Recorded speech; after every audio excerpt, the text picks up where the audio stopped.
Alright, so first we're going to make the pesto, and for that we're going to need to wash some basil and then pick the leaves off of the stems.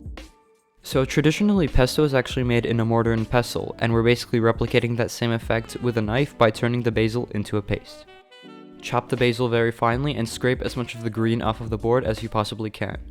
Grate in some garlic and pecorino cheese and mix everything together. When you're grating your cheese, make sure to grate it on the very finest setting because we want everything to be a paste. So now usually you would add pine nuts, but they're very expensive and hard to get for some people, so you can use breadcrumbs as a very valid substitute. To finish off the pesto, you're going to add some olive oil to bring all of the ingredients together. Right now is the perfect time to taste and adjust with anything that you want, so you can add some more olive oil, some more cheese, or anything else.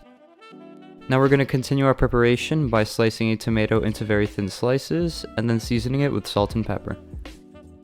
Whenever you're making a wrap, a sandwich, or a burger, make sure to always season your tomatoes because it's going to add so much more flavor to the entire dish. As for the red onion, you're just going to peel the skin and slice them very thinly. That's all there is to it.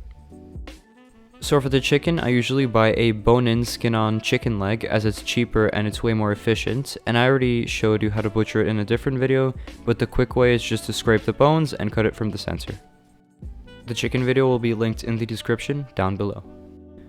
Season your chicken with salt and pepper on both sides and it's ready for cooking. Throw some neutral tasting oil into a cast iron pan and throw the chicken in skin side down.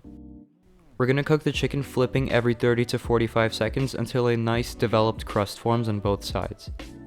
Since this is dark meat, don't worry about overcooking it either. Rest for 10 minutes. Once rested, slice your chicken into strips.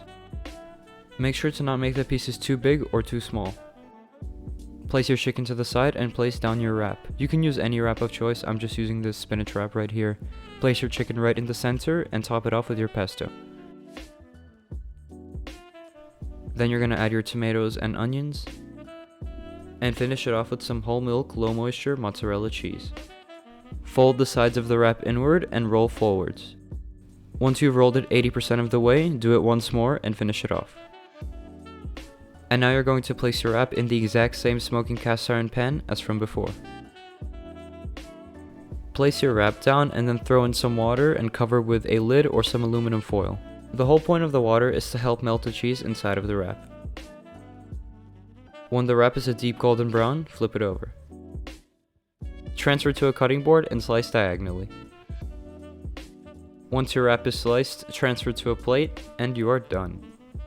Thank you everybody so much for watching, and I will see you next time.